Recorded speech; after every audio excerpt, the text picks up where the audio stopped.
नमस्कार, सुस्वागतम, वेलकम। मैं निधि शिमाली अपने YouTube चैनल में आप सभी का स्वागत करती हूँ। आज मैं आपके लिए मिथुन राशि वालों का फरवरी माह का मासिक राशिफल लेकर उपस्थित हुई हूँ। नए साल का हम इंतजार कर रहे थे, नया साल भी आ गया और एक माह यानी जनवरी माह भी निकल गया। समय कितना जल्दी जाता है, समय किसी के लिए नहीं ठहरता है, इसीलिए अपने कार्यों को सही समय पर करना चाहिए।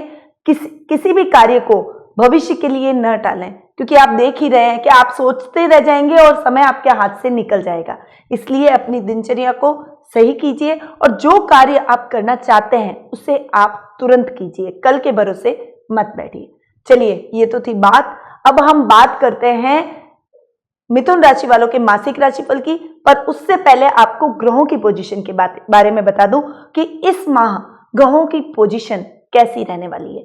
सबसे पहले हम बात करेंगे सूर्य ग्रह की, जो कि वर्तमान में मकर राशि में विराजमान है और 13 फरवरी को वे मकर से कुंभ में प्रवेश करेंगे। बुध ग्रह 30 जनवरी को ही मकर से कुंभ में प्रवेश कर चुके हैं, इसीलिए इस पूरे माह वे कुंभ राशि में ही विराजित रहेंगे। मंगल ग्रह जो कि वर्तमान में वृश्चिक राशि में विराजमान है और 8 फरवरी को वे वृश्चिक से धनु में प्रवेश करेंगे। वहीं गुरु और केतु ग्रह जो कि वर्तमान में धनु राशि में विराजमान है और इस पूरे फरवरी माह वे धनु राशि में ही विराजित रहने वाले हैं। शुक्र ग्रह जो कि वर्तमान में कुंभ राशि में विराजमान है और 3 फरवरी को वे उच्च के होकर मीन राशि में जाकर विराजित होंगे। शनि ग्रह जो कि वर्तमान में मकर राशि में विराजमान है और इस पूरे माह वे मकर राशि में ही विराजित रहेंगे। राहु ग्रह जो कि वर्तमान में मिथुन राशि में विराजमान है और इस पूरे माह वे मिथुन राशि में ही विराजित रहेंगे। परंतु क्या आपने अपना वार्षिक राशिफल देखा है? क्या आप जानना चाहते हैं कि ये आने वाला पूरा साल आपके लिए कैसा जाने वाला है? और यदि आपने अब तक हमारे इस वार्षिक राशिफल का लाभ नहीं उठाया है तो नीचे डिस्क्रिप्शन में लिंक दिए गए, वहां जाकर आप अपने वार्षिक राशिफल का लाभ उठा सकते हैं।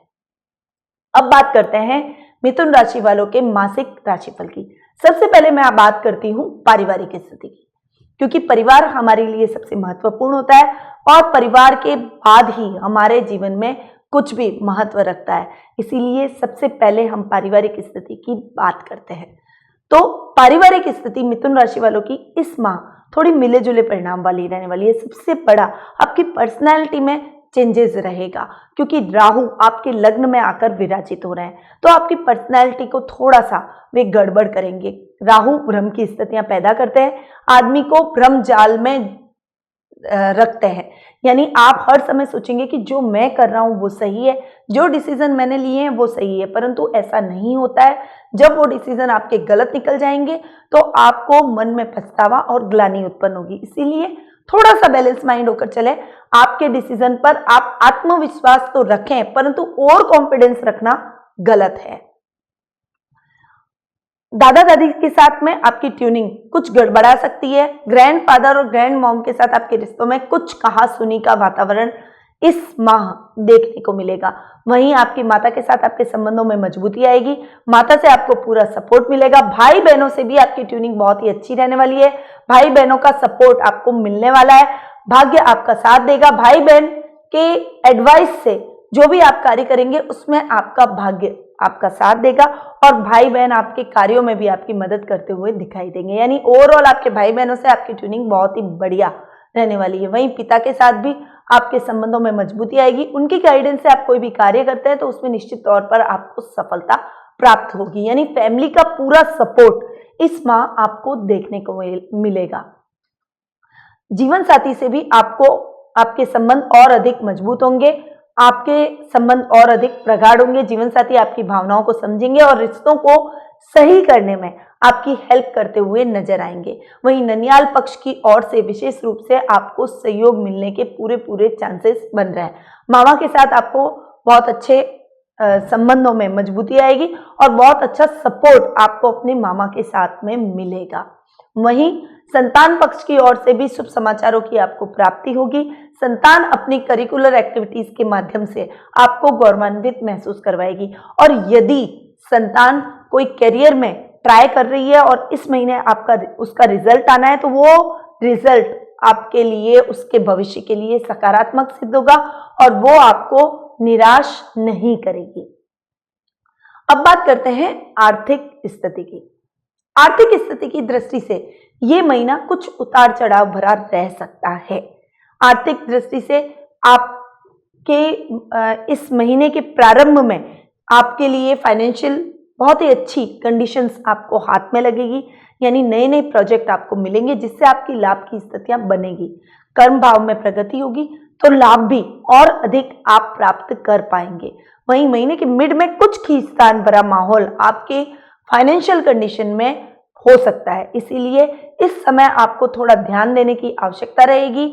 आपकी फाइनेंशियल कंडीशन इस समय डावाडोल हो सकती है, परंतु ये बहुत लंबी नहीं चलने वाली है। थोड़े से खर्चों में अंकुश लगाइए, अपने खर्चों को कंट्रोल कीजिए तो फाइनेंशियल कंडीशन जल्दी ही आपकी ठीक होती हुई नजर आएगी। सुखों में आपके वृद्धि होगी। भूमि, भवन, वाहन जैसे सभी सुख इस महीने आप प्राप्त करते हुए दिखाई देंगे। यानी यदि आप बहुत लंबे टाइम से गृह प्रवेश की इच्छा रखते हैं, आप नया घर खरीदने की कोशिश कर रहे हैं, तो इस महीने आपकी डील फाइनल होती हुई दिखाई देगी। वहीं नया वाहन भी इस महीने आप खरीद सकते हैं और भूमि से रिलेटेड कोई क्रय विक्रय का सौदा बहुत लंबे टाइम से जो अटका हुआ था वो इस महीने गति पकड़ेगा और आपके उस जमीन का सौदा हो जाएगा। और यदि आप प्रॉपर्टी डीलिंग से संबंधित कोई कार्य करते हैं तो उसमें भी आपको अच्छे लाभ की स्थितियां बनेंगी। यानी ओवरऑल आपकी फाइनेंशियल कंडीशन इस महीने स्ट्रांग होती हुई दिखाई देगी। अब बात करते हैं व्यवसाय, कैरियर और शिक्षा की। शिक्षा की दृष्टि से यदि मैं देखूं तो विद्यार्थियों के लिए विशेष फलकारी ये महीना रहने वाला है। पंचमेश का जाकर कर्म स्थान में बैठना आपके कर्म में वृद्धि करेगा। आप जो भी कार्य कर रहे हैं उसमें आपको अच्छी सफलता हासिल होगी, क्योंकि आपके पंचमेश शुक्र हैं और उच्च के होकर वे आपके कर्म भाव में जाकर विराजित हो रहे हैं।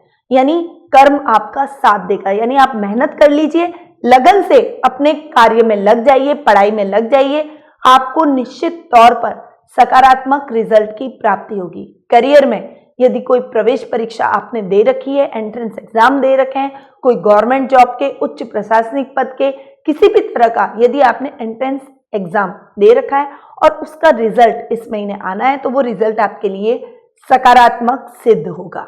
यानी ये महीना विद्यार्थी वर्ग के लिए बहुत ही खास और अच्छा जाने वाला है। वहीं भाग्य स्थान में सूर्य और बुध का बुधादित्य योग बन रहा है, तो भाग्य आपका बहुत ही साथ इस महीने देने वाला है। आप जो भी कार्य करेंगे उसमें आपको निश्चित तौर पर सफलता प्राप्त होगी। कोई पेंडिंग पड़ी हुई योजनाएं बहुत लंबे टाइम से जो अटकी हुई थी, आप इस समय उनको गति प्रदान कर सकते हैं। ये समय आपके लिए योग कारक है, इसीलिए इस समय का विशेष लाभ आपको उठाना चाहिए। भाग्य आपका साथ दे रहा है, इसीलिए कर्म में भी आपकी वृद्धि होगी, आप उन्नति करते हुए नजर आएंगे। शुक्र का कर्म भाव में उच्च का होकर बैठना आपके कर्म को और भी अधिक बढ़ाएगा। यदि आप सौंदर्य से संबंधित कोई कार्य कर रहे हैं, सौंदर्य प्रसाधनों से संबंधित, ज्वेलरी से संबंधित, सफेद वस्तुओं से संबंधित, दूध, दही, डेयरी प्रोडक्ट से संबंधित, जल विभाग से संबंधित कोई कार्य कर रहे हैं तो आपको उसमें अच्छी सफलता देखने को मिलेगी। वहीं आपको इस समय थोड़ा अपने शत्रुओं से सावधान रहना पड़ेगा। गुप्त शत्रु आपको परेशान कर सकते हैं, अपनों में से ही कोई आपको धोखा दे सकता है, इसलिए कार्य क्षेत्र पर विशेष सतर्कता हासिल करें। विशेष सतर्कता के साथ अपने कार्यों को पूरा करें। अपनी गोपनीय बातों और गोपनीय दस्तावेजों को किसी के साथ भी शेयर न करें तो आपके लिए बेहतर रहेगा। ओवरऑल आपके लिए नई नई अपॉर्चुनिटीज इस महीने आएगी।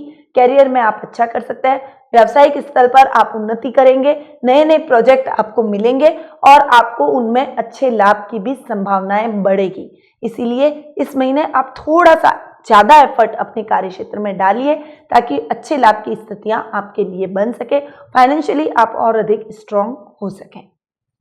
अब बात करते हैं जीवन साथी और प्रेम प्रसंगों की। जीवन साथी और प्रेम प्रसंगों के मामले में भी ये महीना आपके लिए अच्छा रहने वाला है। मंगल का सप्तम भाव में जाकर बैठना आपको थोड़ा सा मांगलिक बनाता है। मांगलिक होना गलत नहीं है, आपको अच्छे परिणामों की इससे प्राप्ति होगी। वहीं गुरु का स्वग्रही होकर सप्तम भाव में जाकर बैठना आपके जीवन में दाम्पत्य जीवन को और अधिक मधुर बनाएगा। प्रेम प्रसंगों में भी आप सक्सेस हासिल करेंगे। यदि आपने किसी को प्रपोज कर रखा है और उसने आपके प्रपोजल को अभी तक एक्सेप्ट नहीं किया है, तो वो अब आपके प्रपोजल को एक्सेप्ट करता हुआ दिखाई देगा। वहीं पार्टनरशिप में यदि आप कोई कार्य करते हैं तो निश्चित तौर पर आपको उसमें अच्छी सफलता देखने को मिलती है। जीवन साथी के साथ आप अपने रिश्तों को और अधिक मजबूत करेंगे। कोई रोमांटिक हॉलीडे भी आप इस महीने प्लान कर सकते हैं और आप उनके साथ कहीं बाहर क्वालिटी टाइम बिताते हुए नजर आएंगे। इस महीने आपके संबंधों में और अधिक प्रगाढ़ता आएगी। जीवन साथी आपके हर कार्य में, आपके रिश्तों को मजबूत करने में, संतान पक्ष की ओर से, माता पिता की ओर से आपको पूरा सहयोग करते हुए दिखाई देंगे। यानी ओवरऑल आपके लव लाइफ और आपकी मैरिज लाइफ बहुत ही अच्छी इस महीने रहने वाली है। अब बात करते हैं स्वास्थ्य की। स्वास्थ्य की दृष्टि से देखूं तो ये महीना आपके लिए बेहद ही अच्छा रहने वाला है।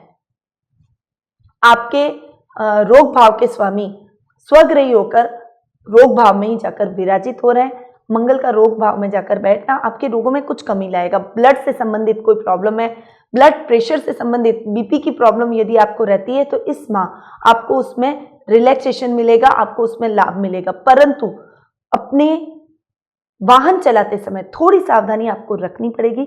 एक्सीडेंट होने का खतरा है, ब्लड निकलने की संभावना अधिक बनी हुई है। सर्जरी से भी निकल सकता है या फिर एक्सीडेंट के माध्यम से भी निकल सकता है। इसीलिए थोड़ा सा सावधानी से वाहन चलाएं। लंबी दूरी की यात्रा को इस महीने हो सके तो थोड़ा टालें। और अगर आपको ये यात्राएं करनी भी है तो आप फ्लाइट, ट्रेन और बस का उपयोग करें। खुद ड्राइव करके कहीं पर भी न जाएं तो आपके लिए बेहतर रहेगा। रोगों में आपके कमी आएगी। स्वास्थ्य अभियान से आप जुड़ेंगे। मॉर्निंग वॉक, योगा, प्राणायाम से आप अपने आप को जोड़ेंगे और दूसरे लोगों को भी गाइड करते हुए इस माह आप दिखाई देंगे। यानी ओवरऑल स्वास्थ्य की दृष्टि से ये महीना बेहद ही अच्छा जाने वाला है। स्वास्थ्य में आपको विशेष लाभ की प्राप्ति होगी, परंतु थोड़ा सा वाहन चलाते समय केयरफुल रहें। तो ये था मिथुन राशि वालों का फरवरी माह का मासिक राशिफल, जो कि अभी मैंने आपको प्रदान किया। 21 फरवरी को महाशिवरात्रि का पर्व आ रहा है। ये पर्व बहुत ही खास होता है, भोलेनाथ का दिन होता है और साल में सबसे बड़ा महादेव जी को मनाने का, उनकी पूजा आराधना करने का ये पर्व माना जाता है। तो इस दिन आप भोलेनाथ को कैसे मनाएं, उनकी पूजा आराधना कैसे करें, मिथुन राशि वालों के लिए ये महीना भोलेनाथ की पूजा आराधना का रहना चाहिए। महाशिवरात्रि बहुत ही बड़ा पर्व है। भोलेनाथ देवों के देव हैं, इसीलिए उनको यदि आपने मना लिया तो आपके जीवन की हर कठिनाई का आपको हल प्राप्त हो जाएगा। तो उनको मनाने के लिए आपको मरगद शिवलिंग पर गन्ने के रस से अभिषेक करने से इस महाशिवरात्रि पर आपको भोलेनाथ का विशेष आशीर्वाद प्राप्त होगा। उनकी कृपा दृष्टि आप पर बनेगी। आपके समस्त रोगों का नाश हो जाएगा, समस्त शत्रुओं का नाश होगा और जीवन के प्रत्येक पद पर जो भी समस्या आप फेस कर रहे थे उसमें भोलेनाथ आपको आशीर्वाद प्रदान करेंगे और वो समस्याएं आपकी दूर हो जाएगी। तो इस महाशिवरात्रि पर इन उपायों को आपको जरूर अपनाना चाहिए। विशेषकर मिथुन राशि वालों को ये उपाय जरूर करने चाहिए ताकि भोलेनाथ का आपको आशीर्वाद प्राप्त हो सके। परंतु आप यदि कुंडली के माध्यम से भी जुड़ना चाहते हैं, आप अपनी समस्याओं के हल प्राप्त करना चाहते हैं, जीवन में आपके कुछ प्रॉब्लम्स आ रही है, चाहे आप फाइनेंशियल हो, चाहे दाम्पत्य जीवन को हो, पारिवारिक समस्या हो या कार्य क्षेत्र को लेकर कोई प्रॉब्लम हो, किसी भी प्रकार की कोई भी समस्या यदि आप फेस कर रहे हैं तो कुंडली विश्लेषण का लाभ आप मुझसे प्राप्त कर सकते हैं। टेलीफोनिक अपॉइंटमेंट की सुविधा हमने आपके लिए प्रदान कर रखी है। तो कुंडली विश्लेषण के माध्यम से मैं आपकी समस्याओं का समाधान भी दूंगी और साथ ही उचित उपाय भी आपको बताऊंगी ताकि आपके जीवन में आ रही इन समस्याओं को आप दूर कर सकें। तो नीचे दिए गए नंबरों पर तुरंत संपर्क करें और कुंडली विश्लेषण का लाभ प्राप्त करें। अब मैं अपनी वाणी को यहीं विराम देती हूँ। स्वस्थ रहिए, व्यस्त रहिए, मस्त रहिए और मुस्कुराते रहिए। जय श्री कृष्ण।